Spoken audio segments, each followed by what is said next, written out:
Anime is one of the biggest forms of entertainment in the world right now, with cult classics like Naruto, Deathnote, and One Piece. Fans have been fighting over which anime is the best for as long as anime has been a thing. As an anime fan myself, I was intrigued to see what would end up on this list, so I hope your favorite made it. These are the top 10 best animes of all time. Please don't hate me if yours is not on the list, this is all subjective. Don't worry guys. Starting us off with number 10 is Naruto. I don't think this anime list would do any fan any justice if I didn't start off with Naruto.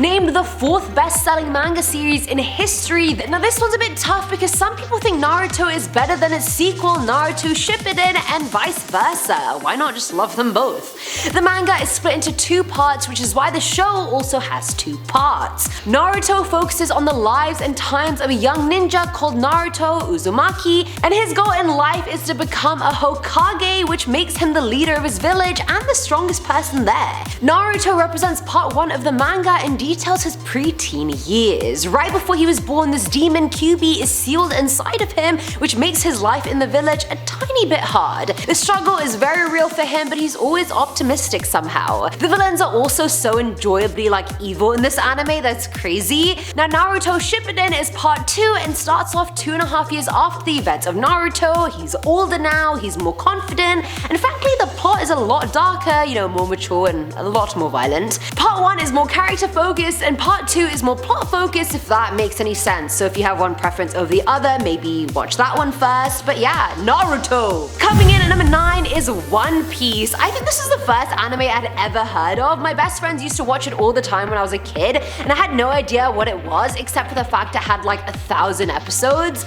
And that is not an exaggeration, you guys. The anime first aired in 1999 and currently has 945 episodes. Now, the plot follows Luffy, who's wanted to be a pirate ever since he could remember.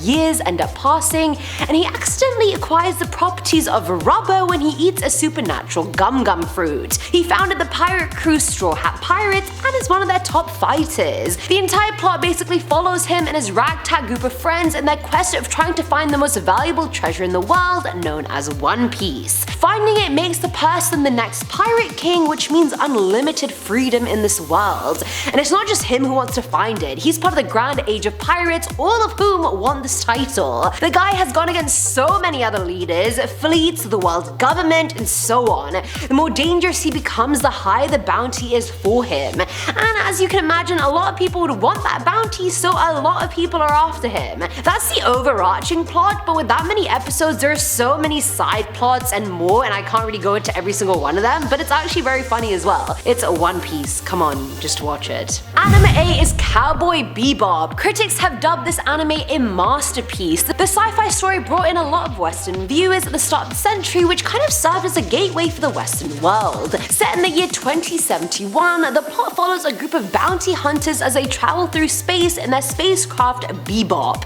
50 years prior, there had been a terrible accident which made Earth basically uninhabitable, and so they moved to other planets. Crime starts getting out of hand, so the solar system police is formed and bounty hunters help them keep peace in the galaxy. The plot focuses on Spike, who's a former hitman, and his rival Vicious, as well as the other hunters. It really gets into the characters' complicated emotions. It's relatable, the feeling of just being bored of every day, thinking about the mistakes you've made in the past, the people you've killed, the loneliness. The anime really touches on everything. Even in terms of genre, people have called it the jack of all trades anime, and that there's something in it for everyone. It's mostly sci-fi, western, and noir inspired, and the artwork is sick. Filling our number 7 slot is BLEACH. This one is also mega long with 16 seasons, 366 episodes, and it is dark, but I guess we're on this channel, so we all like a bit of dark, don't we? Now, the story follows high school student Kurosaki Ichigo, who accidentally gains the ability to see ghosts. So yes, he does see dead people.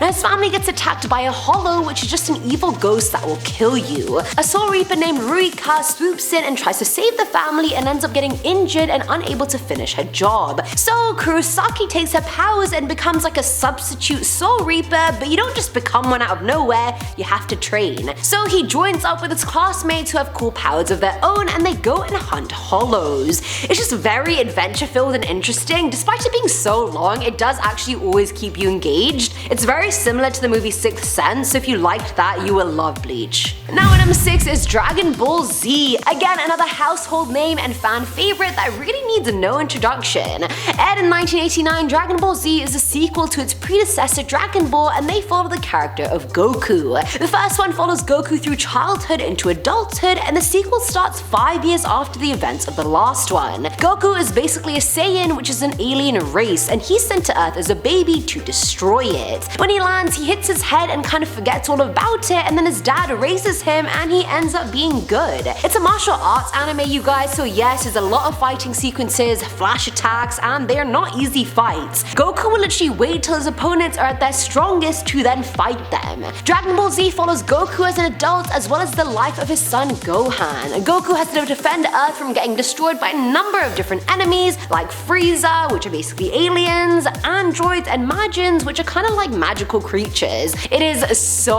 long, but it's so well loved, and it was actually one of the only few animes that aired on North American TV as well. I didn't know that because I didn't grow up in North America, but Jared and Shay told me that. Coming in at number 5 is My Hero Academia. Is it Academia or Academia? I want to say Academia, but Jared said it was Academia. So I don't know, you guys. Che actually loves this one and he's wanted me to watch it for the longest time, but I had way too many on my list, so I haven't gotten to it yet. It was voted as the best manga last year and one of the best animes of this decade. This superhero anime follows the life of Izuku Midoriya, who actually has no powers, which sucks in a world where everyone now has them, and it's just the norm. And just to give you an insight as to how vast this world is, it's hard to find two people with the same quirk or power. The potential of their quirks are so wide that you're surprised every time you learn of another one. And of course, where there are heroes, there are many villains as well. Regardless, Izuku still wants to be a hero and idolizes a hero called All Might. Turns out All Might has an injury which no one knows about, and he ends up passing his quirk to the kid after he sees the potential he could have, and then he enters hero school, and then I'm sure you can imagine the rest. And number 4 is FULLMETAL Alchemist Brotherhood. So I've seen the original 2003 FMA, but I actually haven't seen Brotherhood, which everyone says is a lot better. So like really I'm missing out. Now a lot of animes loosely follow the mangas they're based off of, some take inspiration from the mangas, but FMA Brotherhood is an anime that follows the manga very closely. The plot follows Edward and Alphonse Elric, whose dad was an extraordinary alchemist. One day while they're still young, their dad abandons the family and their mum Trisha ends up having to raise them. As they grow up, you can see both brothers really gaining an interest in alchemy and wanting to do it themselves. Eventually their mum dies and they travel the world getting better at alchemy, and they decide they want to bring their mum back. But transmutation and alchemy works with objects, not people, and it ends up going horribly wrong. Alphonse's body is completely gone, and so is Ed's left leg. His soul remains, however, and with automail parts, he becomes the armored knight that he is, that we know and love. The anime then basically follows them to when they train to become state alchemists, and eventually in their quest for the Philosopher's Stone so they can finally get their bodies back. Filling our number 3 slot is Pokemon, and I'm not saying this for its incredible artwork, I'm saying it for the pure legacy it's left behind. Everyone grew up with Pokemon, either watching it, playing it, collecting the cards, that then ended up transitioning to the digital age with Pokemon Go. It's just very influential, which is why it will always stay in the top 3 best animes ever for all of time. It aired in 1997 and is still going on, so there are a lot of plot lines. The anime is split into 7 series, but each one features Ash Ketchum and obviously Pikachu. Ash's dream is to become a Pokemon master, and so the series follows him fighting in different Pokemon battle tournaments, aka the Pokemon League. Pokemon was so popular worldwide that anime's popularity shot up exponentially. The 2 highest grossing anime films in the US are both Pokemon, if that proves anything to you. Till this day, they are both Pokemon. Now at number 2 is Deathnote, voted as the best TV anime in 2007, as the #1 anime series of all time, And with a 9.5 rating on IGN, Deathnote is one of the most famous animes to ever exist, and as I've said this sentence, I don't know why I haven't put it at number 1.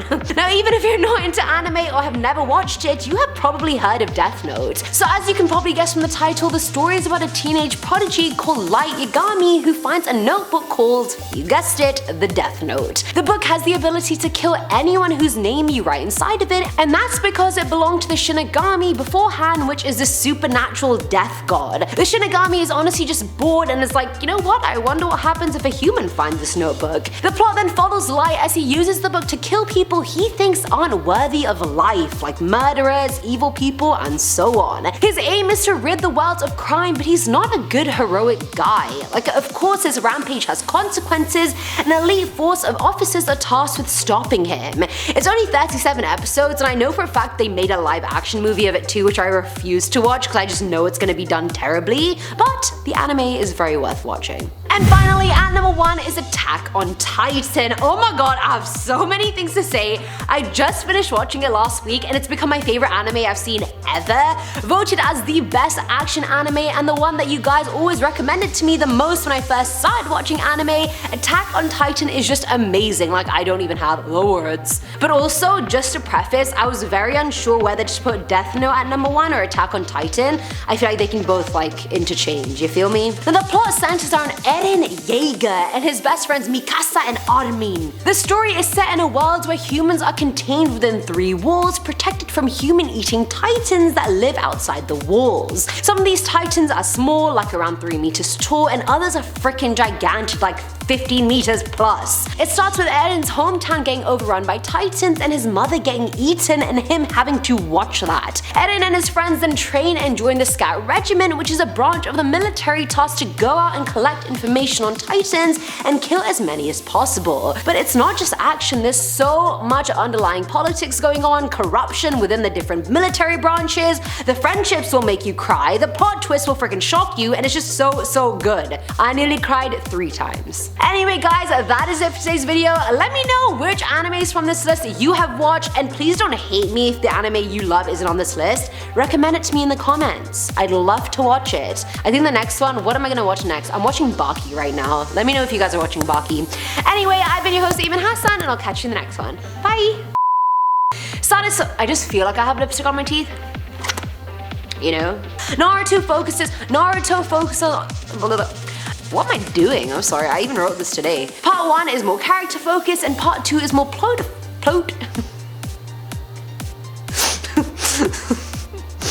50 years prior, there had been a terrible accident which made Earth basically uninhabitable?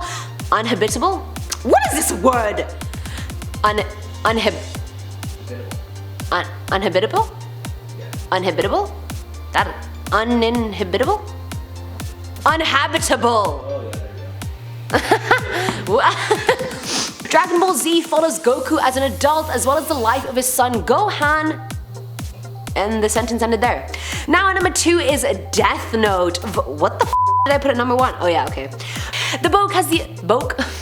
What am I doing?